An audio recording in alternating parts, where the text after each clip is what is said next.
አሁን የኢትዮጵያ ጠቅላይ ሚኒስትር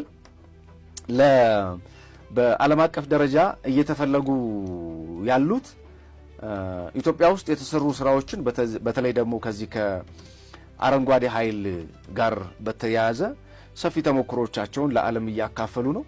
ኬንያ ላይ ሄደው ጠቅላይ ሚኒስትሩ የሸጡትን ሐሳብ እንደቀልድ እንዳታዩ። በጣም ትልቅ ኤክስፒሪየንስ ነው ሼር ሲያደርጉ የነበረው።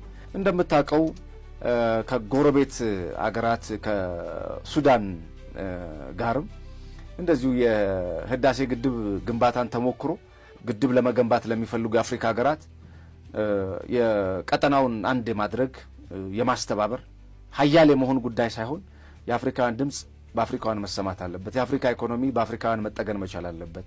የውጭ እርዳታ አያስፈልገንም። ማክሮን ሰሞኑን ኬንያም ነበሩ፣ ኢትዮጵያም ነበሩ።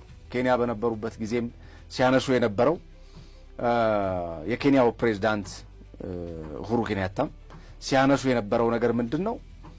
አንዱ እኛ ከዚህ በኋላ ከሌላው ሀገር እርዳታ አንፈልግም፣ የእርዳታ ሴንቲመንት አንፈልግም፣ አብሮ መስራት ዊን ዊን በሆነ ሲቹዌሽን አስቀምጠን ኢንቨስት እንደሚያደርጉ እንደማንኛውም ሀገር ኢንቨስት አድርገው ከሀገራችን ሪሶርሳችንን የሚበሉ እና የሚቦጠቡጡ ሳይሆን በጋራ ጥቅም ላይ የተመሰረተ የጋራ የሆነ ነገር ሊኖረን ይገባል የሚል ጠንከር ያለ ሐሳብ ነው ሲነሳ የነበረው።